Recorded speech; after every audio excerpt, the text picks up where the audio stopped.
ओम सर्वे मांगल्ये मांगल्ये शिवे सर्वार्थ साधिके शरण्ये त्र्यंबके गौरी नारायणी नमोस्तुते। भक्तों, जय माता दी। आप सभी का भारतीय वंदनी चैनल में स्वागत है।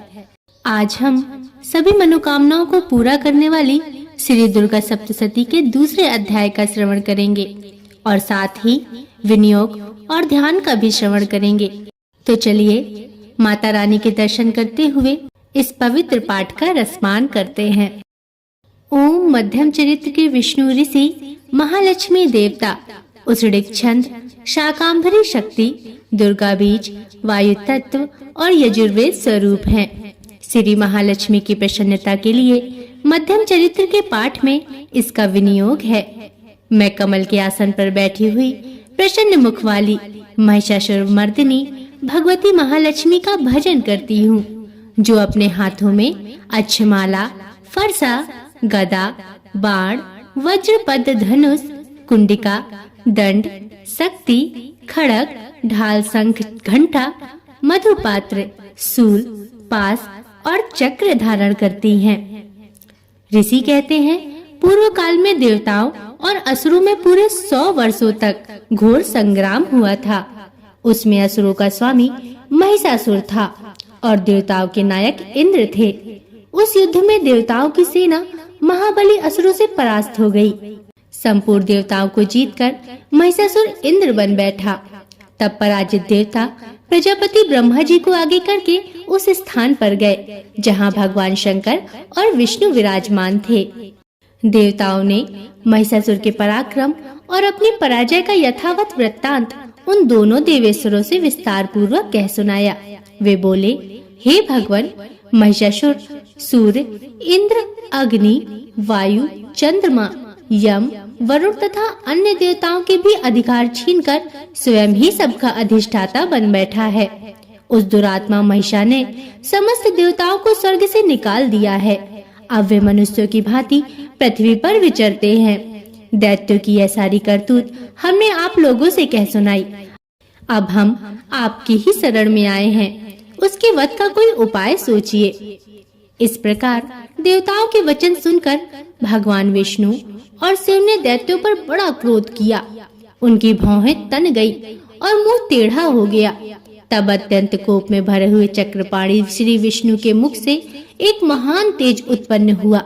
इसी प्रकार ब्रह्मा, शंकर तथा इंद्र आदि अन्य देवताओं के शरीर से भी बड़ा भारी तेज निकला।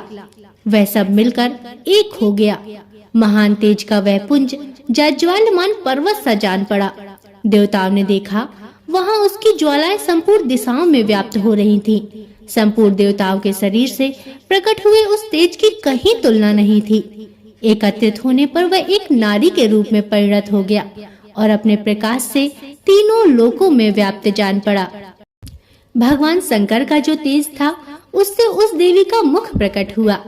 यमराज के तेज से उसके सिर में बाल निकल आए। श्री विष्णु भगवान के तेज से उसकी भुजाएं उत्पन्न हुई। चंद्रमा के तेज से दोनों स्तनों का और इंद्र के तेज से मध्य भाग का प्रादुर्भाव हुआ। वरुण के तेज से जंघा और पिंडली तथा पृथ्वी के तेज से नितंब भाग प्रकट हुआ। ब्रह्मा के तेज से दोनों चरण और सूर्य के तेज से उसकी अंगुलियां प्रकट हुईं। वसुओं के तेज से हाथों की अंगुलियां और कुबेर के तेज से नासिका प्रकट हुई। उस देवी के दांत प्रजापति के तेज से और तीनों नेत्र अग्नि के तेज से प्रकट हुए थे। उसकी भौहें संध्या के और कान वायु के तेज से उत्पन्न हुए थे। इसी प्रकार अन्य देवताओं के तेज से भी उस कल्याणमयी देवी का आविर्भाव हुआ था। भक्तों, तदंतर समस्त देवताओं के तेजपुंज से प्रकट हुई देवी को देखकर महिषासुर के सताए हुए देवता बहुत प्रसन्न हुए। पिनाकधारी भगवान शंकर ने अपने सूल से एक सूल निकालकर उन्हें दे दिया।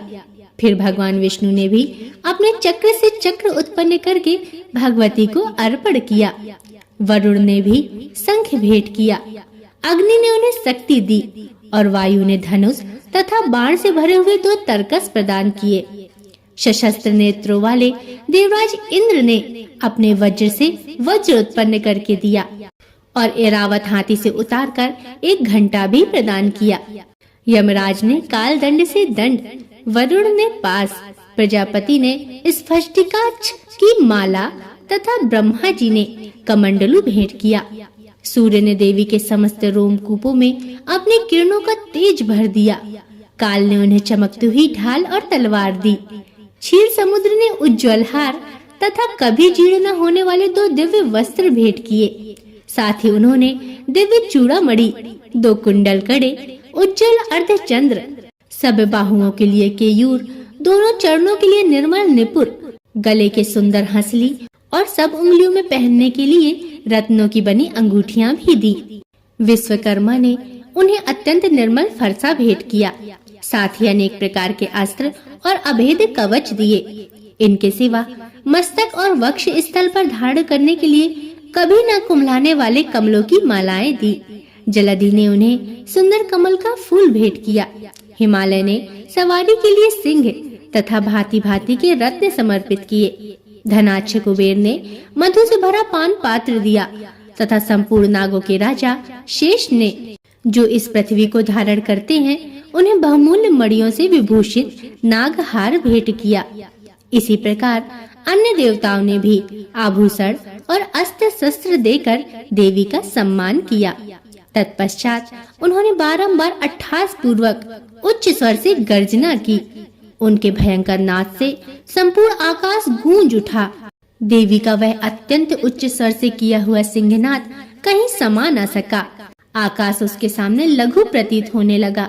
उससे बड़े जोर की प्रतिध्वनि हुई, जिससे संपूर्ण विश्व में हलचल मच गई और समुद्र कांप उठे।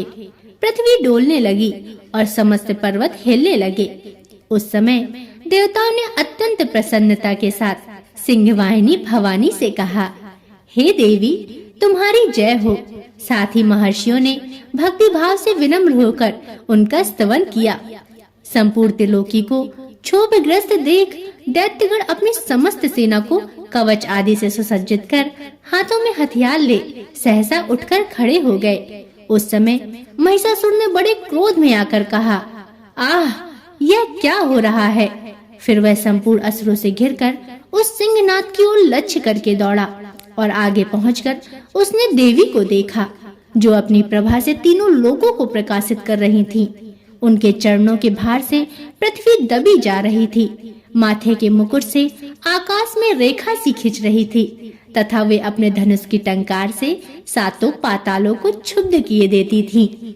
देवी का हजारों भुजाओं से संपूर्ण दिशाओं को आच्छादित करके खड़ी थी। तदंतर उनके साथ दैत्यों का युद्ध छिड़ गया। नाना प्रकार के अस्त्र शस्त्रों से प्रहार से संपूर्ण दिशाएं उद्दासित होने लगी।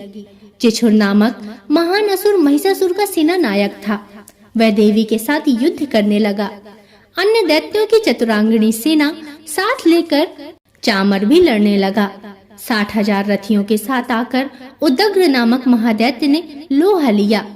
1 करोड़ रथियों को साथ लेकर महाहनु नामक दैत्य ने युद्ध करने लगा, जिसके रोए तलवार के समान तीखे थे। वह असिलोमा नामक महादैत्य 5 करोड़ रथी सैनिकों सहित युद्ध में आ डटा। 60 लाख रथियों से घिरा हुआ बास्कल नामक दैत्य भी उस युद्ध भूमि में लड़ने लगा। परिवारित नामक राक्षस हाथी सवार और घुड़सवारों के अनेक दलों तथा 1 करोड़ रथियों के साथ सेना लेकर युद्ध करने लगा। बिडाल नामक दैत्य 5 अरब रथियों से घिरकर लोहा लेने लगा। इनके अतिरिक्त और भी हजारों महादैत्य रथ, हाथी और घोड़ों की सेना का साथ लेकर वहां देवी के साथ युद्ध करने लगे। स्वयं महिषासुर उस रणभूमि में कोटि-कोटि सहस्त्र रथ, हाथी और घोड़ों की सेना से घिरा हुआ खड़ा था। वे दैत्य देवी के साथ तोमर, भिंदीपाल, शक्ति मूसल, खड़ग, परशु और पट्टिसी आदि अस्त्र शस्त्रों का प्रहार करते हुए युद्ध कर रहे थे। कुछ दैत्यों ने उन पर शक्ति का प्रहार किया, कुछ लोगों ने पास फेंके तथा कुछ दूसरे दैत्यों ने खड़ग प्रहार करके देवी को मार डालने का उद्योग किया। देवी ने भी क्रोध में भरकर खेल खेल में ही अपने अस्त्र शस्त्रों की वर्षा करके दैत्यों के वे समस्त अस्त्र शस्त्र काट डाले। उनके मुख पर परिश्रम या थकावट का रंच मात्र भी चिन्ह नहीं था। देवता और ऋषि उनकी स्तुति करते थे और वे भगवती परमेश्वरी दैत्यों के शरीर पर अस्त्र शस्त्रों की वर्षा करती रहीं। देवी का वाहन सिंह भी क्रोध में भरकर गर्दन के बालों को हिलाता हुआ असुरों की सेना में इस प्रकार विचरने लगा मानो वनों में दावानल फैल रहा हो। रणभूमि में दैत्यों के साथ युद्ध करती हुई अंबिका देवी ने जितने निश्वास छोड़े वे सभी तत्काल सैकड़ों हजारों गढ़ों के रूप में प्रकट हो गए और परशु, भिंदपाल, खड़ग तथा पट्टिस आदि अस्त्रों द्वारा असुरों का सामना करने लगे। देवी की शक्ति से बड़े हुए वे गढ़ असुरों का नाश करते हुए नगाड़ा, शंख आदि बजाने लगे। उस संग्राम महोत्सव में कितने ही गढ़ मृदंग बजा रहे थे। तदंतर देवी ने त्रिशूल से, गदा से, शक्ति की वर्षा से और खड़ग आदि से सैकड़ों महादैत्यों का संहार कर डाला। कितनों को घंटे की भयंकर नाद से मूर्छित करके मार गिराया। बहुतेरे दैत्यों को पास से बांधकर धरती पर घसीटा। कितने ही दैत्य उनकी तीखी तलवार के मार से दो टुकड़े हो गए। कितने ही गदा की चोट से घायल हो धरती पर सो गए। कितने ही मूसल की मार से अत्यंत आहत होकर रक्त वमन करने लगे। कुछ दैत्य सूल से छाती फट जाने के कारण पृथ्वी पर ढेर हो गए। उस रणांगण में बाण समूहों की वृष्टि से कितने ही असुरों की कमर टूट गई। बाज की तरह झपटने वाले देव पीड़क दैत्यगण अपने प्राणों से हाथ धोने लगे। किन्हीं की बाहें छिन्न भिन्न हो गईं, कितनों की गर्दनें कट गईं, कितने ही दैत्यों के मस्तक कट कट कर गिरने लगे। कुछ लोगों के शरीर मध्य भाग में ही विदीर्ण हो गए। कितने ही महादैत्य जांघें कट जाने से पृथ्वी पर गिर गए। कितनों की ही देवी ने एक बाह, एक पैर और एक नेत्र वाले करके दो टुकड़ों में चीर डाला। कितने ही दैत्य मस्तक कट जाने पर भी गिरकर फिर उठ जाते और केवल धड़ के रूप में अच्छे अच्छे हथियार हाथ में ले देवी के साथ युद्ध करने लगते थे।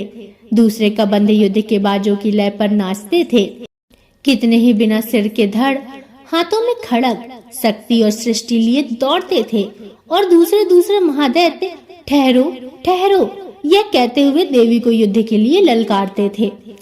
जहाँ वह घोर संग्राम हुआ था वहाँ की धरती देवी के गिराए हुए रथ, हाथी, घोड़ों और असुरों की लाशों से ऐसी पट गई थी कि वहाँ चलना फिरना भी असंभव हो गया था।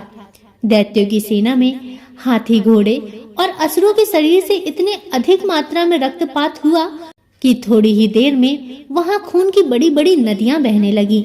जगदम्बा ने असुरों की विशाल सेना को क्षण भर में नष्ट कर दिया। ठीक उसी तरह जैसे तृण और काठ के भारी ढेरों को आग कुछ ही क्षण भर में भस्म कर देती है। और वह सिंह भी गर्दन के बालों को हिला हिला कर जोर जोर से गर्जना करता हुआ दैत्यों के शरीर से मानो उनके प्राण चुने लेता था। वहां देवी के गढ़ों ने भी उन महादैत्यों के साथ ऐसा ही युद्ध किया, जिससे आकाश में खड़े हुए देवतागण उन पर बहुत संतुष्ट हुए और फूल बरसाने लगे। भक्तों, प्रेम से बोलिए जय माँ शेरा वाली। मित्रों, यहाँ श्री दुर्गा सप्तशती का दूसरा अध्याय समाप्त होता है। आशा करती हूँ कि आपको पाठ पसंद आया होगा। अगर इसमें कोई गलतियाँ हों तो मुझे क्षमा करें और इसके आगे तीसरा पाठ और आगे आने वाले पाठों को सुनने के लिए चैनल को सब्सक्राइब अवश्य कर लें और बगल में बनी हुई घंटी को जरूर दबा दें और कमेंट में जरूर लिखिए जय माँ शेरा वाली, जय माता दी। अब अगले वीडियो तक के लिए नमस्कार।